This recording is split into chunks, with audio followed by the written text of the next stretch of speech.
This is the tutorial on creating a key entry field in Autodata Systems ExpertScan. After completing this tutorial, you should know how to create a key entry field in ExpertScan, as well as understand the options you have when creating key entry fields. Key entry fields should be used when you would like the operator to be prompted during processing to type a summary or verbatim what a participant wrote. This field can also be used for an office use only area on your form, in which the operator would be prompted to put in some type of data to be used for tabulation purposes.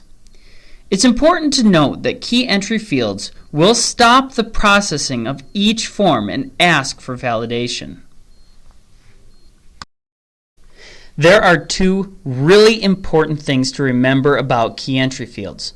First is that they are the only scannable object you can freely place on your form. With that said, it is important that you add key entry zones last to avoid accidentally covering up text or other scannable objects.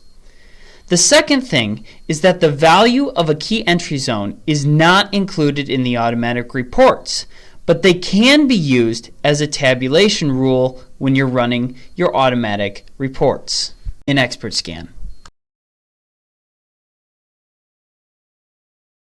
So let's step through the process of creating a key entry field. We go to the toolbar and we click on the key entry icon. The properties box will appear, and you can see that there are 3 places where you can make changes. So for this example, we are going to have to imagine that this form is already filled with questions that ask a group of students how they think they did in a course they took. The key entry field will then be used by the operator to type in the student's overall grade, which is only known by the teacher.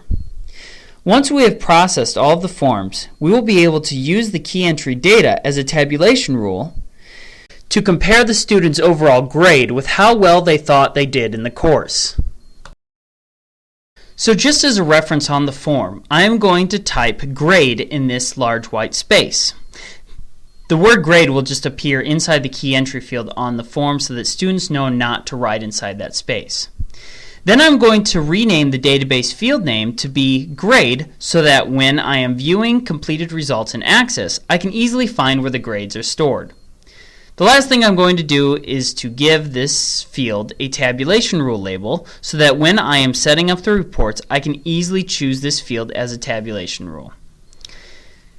I have given all of these areas the same name, mainly because I wanted to keep things uniform and because this is a very basic example.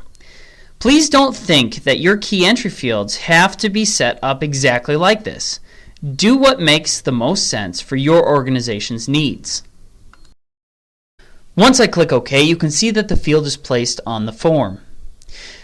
If I hover over it and then I click, I can actually move this field to wherever I would like it to be on my form. You can also resize it horizontally or vertically. Once you have it the size you want and in the position you want it to be, you are finished.